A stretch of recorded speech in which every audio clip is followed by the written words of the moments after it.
தமிழக வாழ்வுரிமை கட்சி தலைவர் திரு வேல்முருகன் அவர்கள் நம்மோடு தொடர்பில் இருக்கிறார். அவருடன் நாம் பேசலாம். வணக்கம். வணக்கம். இந்த பிரதமருடைய இந்த அறிவிப்பை நீங்கள் எப்படி பார்க்கிறீர்கள்? இந்தியாவில் இருக்கிற பிரதான எதிர்க்கட்சிகளும் பல்வேறு மாநில இருக்கின்ற அரசியல் கட்சிகளும் பாரதிய ஜனதா கட்சியினுடைய மாநில தலைமைகளும் பாராளுமன்ற உறுப்பினர்களும் சட்டப்பேரவை உறுப்பினர்களும் மிக பெரிய அளவில் இந்த 500 ரூபாய் மற்றும் 1000 ரூபாய் நோட்டுகளை மறைப்பதற்கான ஒரு வசதியை பாரத பிரதமர் நரேந்திர மோடி ஏற்படுத்தி தந்திருக்கிறார். அந்த அடிப்படையில் பல்லாயிரக்கணக்கான கோடி ரூபாய் ஏற்கனவே இந்த குறிப்பிட்ட கால தேதிக்குள், அதாவது நவம்பர் 8ஆம் தேதிக்கு முன்பாக அல்லது அதற்கு பின்பாகவும் போடப்பட்டிருப்பதான தகவல்கள் குறித்து அவர்கள் அறிக்கை வெளியிட்டிருந்தார்கள். அந்த அறிக்கையின் அடிப்படையில் தான் கட்சியினுடைய மாநில தலைவர்களோ அல்லது நாடாளுமன்ற உறுப்பினர்களோ சட்டமன்ற உறுப்பினர்களோ அப்படி ஏதாவது முறைகேடாக பணத்தை வங்கிகளில் டெபாசிட் செய்திருக்கிறார்களா என்பதை தெரிந்து கொள்கின்ற வகையில் நரேந்திர மோடி அவர்கள் இந்த அறிவிப்பை வெளியிட்டிருக்கிறார் என்று சொன்னால் அதை நாம் வரவேற்கலாம். அதை அவர் மட்டும் அமித்ஷாவிடம் ஒப்படைத்தால் பத்தாது, அதை உங்களை போன்ற ஊடகவியலாளர்களுக்கும் பத்திரிகை நண்பர்களுக்கும் பொது மேடைக்கும் வெளிச்சம் போட்டு காட்ட வேண்டும். அப்போதுதான் திரு நரேந்திர மோடி அவர்கள் உண்மையிலேயே கருப்பு பணத்தை, கள்ள பணத்தை ஒழிப்பதற்கான இந்த முயற்சியில் அவர் பகிரங்கமாக ஈடுபட்டிருக்கிறார் என்று நாம் ஒற்றுக்கொள்ள முடியும். எதிர்க்கட்சிகள் சொல்லுகின்ற ஒரு சில கூற்றில் உண்மை இருப்பது போல் சேலத்தில் 22 ரூபாய் 2000 ரூபாய் கரன்சி கட்டுகள் பிடிப்பதும், பல்வேறு மாநிலங்களில் 50 லட்சம் 20 லட்சம் ரூபாய் பாரதிய ஜனதா பிரமுகர்கள் கையில் மாற்றுவதும் என்பதும் மோடி அவர்கள் ஒரு நல்ல நோக்கத்திற்காக அறிவிக்கப்பட்டிருந்த இந்த நோக்கத்திற்கு களங்கம் ஏற்படுவதற்கான சந்தர்ப்ப சூழ்நிலைகள் வாய்ப்புகள் அதிகம் இருக்கின்ற காரணத்தினால் நரேந்திர மோடி தன்னுடைய கட்சி நாடாளுமன்ற சட்டமன்ற உறுப்பினர்களுக்கு மட்டும் இந்த அறிவிப்பை வெளியிடாமல் அகில இந்திய கட்சியில் இருக்கிற முன்னணி தலைவர்களும் மாநில கட்சியினுடைய தலைமைகளும் அந்தந்த கட்சியினுடைய அலுவலகங்களில் இருந்து எவ்வாறு இந்த பணம் இந்த அறிவிப்பு வருவதற்கும் கடந்த 2 மாதங்களுக்கு முன்பாகவும் டெபாசிட் செய்யப்பட்டிருக்கிறது என்பதையெல்லாம் விவரமாக ஒரு வெள்ளை அறிக்கையாக வெளியிட்டால்தான் நரேந்திர மோடி உண்மையிலேயே இதை யாருக்கும் தெரியாமல் மக்களின் நன்மைக்காக, கள்ள நோட்டை ஒழிப்பதற்காக, கருப்பு பணத்தை ஒழிப்பதற்காக இப்படி ஒரு அறிவிப்பை அவர் வெளியிட்டிருக்கிறார் என்று நாம் பாராட்டுவதிலே அர்த்தம் இருக்க முடியும் என்று தமிழக வாழ்வுரிமை கட்சி கருதுகிறது.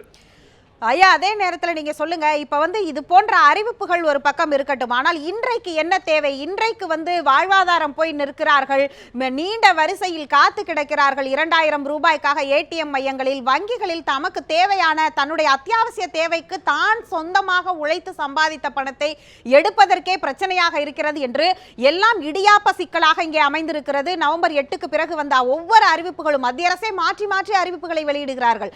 அதற்கு தானே இப்ப அவசர காலத்தில் அதுதானே உடனடி தீர்வாக இருக்க முடியும். இது எப்போது வேணாலும் செய்யலாம். ஏற்கனவே இடதுசாரி அமைப்புகள் சொன்னது போன்று இது ஒரு வழக்கமான அறிவிப்பு தான், இது எங்கள் கட்சியில எல்லாம் வழக்கமான நடைமுறை என்றார்கள். அப்படி இருக்கும்போது இந்த நேரத்திற்கு என்ன தேவை என்பது தானே பிரதமரிடம் நாம் எதிர்பார்க்கக்கூடிய பதிலாக இருக்கும். கண்டிப்பா உங்கள் கேள்வி நியாயம் இருக்கிறது. அதாவது இப்போது நாடாளுமன்றம் இயங்குமால் தடுப்பதற்கும், பந்துகளை அறிவிப்பதற்கும், போராட்டங்களை முன்னெடுப்பதற்கும் ஏற்கனவே ரகசியமாக தன்னுடைய நண்பர்களுக்கும் தான் கட்சி பிரமுகர்களுக்கும் நரேந்திர மோடி ஒரு அறிவிப்பை வெளியிட்டு விட்டார்.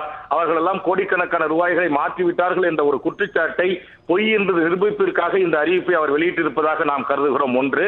இரண்டாவது, நீங்கள் எழுப்பிய கேள்வியில் 100க்கு 100% நியாயம் இருக்கிறது.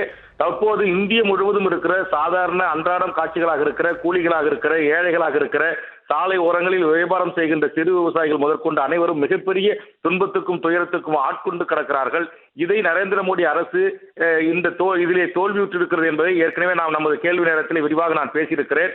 இப்படி ஒரு அறிவிப்பை வெளியிடுவதற்கு முன்பாக 8,000 கோடி ரூபாய் கருப்பு பணத்தை ஒழிக்கப் போகிறோம் அல்லது பதுக்க வைக்கப்பட்ட பணத்தை நாங்கள் அழிக்கப் போகிறோம் என்று முடிவெடுக்கின்ற போது அதற்கு ஈடாக 100 ரூபாய் மற்றும் 50 ரூபாய் நோட்டுகளையும் வேண்டிய அளவுக்கு இந்திய முழுக்க இருக்கிற வங்கிகளுக்கும் ஏடிஎம்களில் நிரப்பியிருக்க வேண்டும்.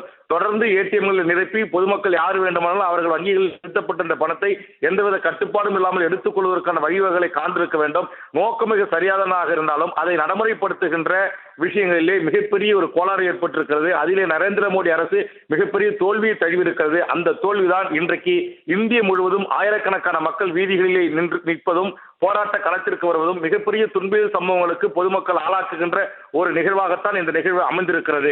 ஆக அந்த அடிப்படையில் நரேந்திர மோடி அரசும் நிதி அமைச்சகமும் ரிசர்வ் வங்கியும் மிகப்பெரிய அளவில் தன்னுடைய இந்த திட்டத்தை நடைமுறைப்படுத்துவதில் கையாண்ட யுத்திகள், கையாண்ட திட்ட வழிமுறைகள் அனைத்துமே முற்றுமுதலுமாக தோல்வியை தழுவியிருக்கிறது. அந்த தோல்விதான் தொடர்ந்து இத்தனை நாட்கள் ஆகியும் பொதுமக்கள் மிகப்பெரிய துன்பத்தை சந்தித்துக் கொண்டிருக்கிறார்கள்.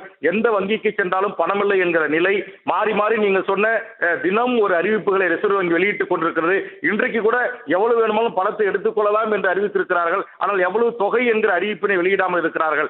ஆக இந்த குழப்பத்திற்கு காரணம் ஒரு திட்டமிடாமதும், இதை குறித்து பொதுமக்களிடத்தில் இவ்வளவு பெரிய தாக்கம் ஏற்படும், இவ்வளவு பெரிய பாதிப்பு ஏற்படும் என்பதை முன்கூட்டியே ரிசர்வ் வங்கியும் நிதி அமைச்சகம் பாரத பிரதமர் அவர்களும் கணிக்க தவறியது என்பதுதான் தமிழக வாழ்வுரிமை கட்சியின் பார்வை. உங்களுடைய கருத்துக்களை பகிர்ந்து கொண்டதற்கு ரொம்ப நன்றிங்க ஐயா.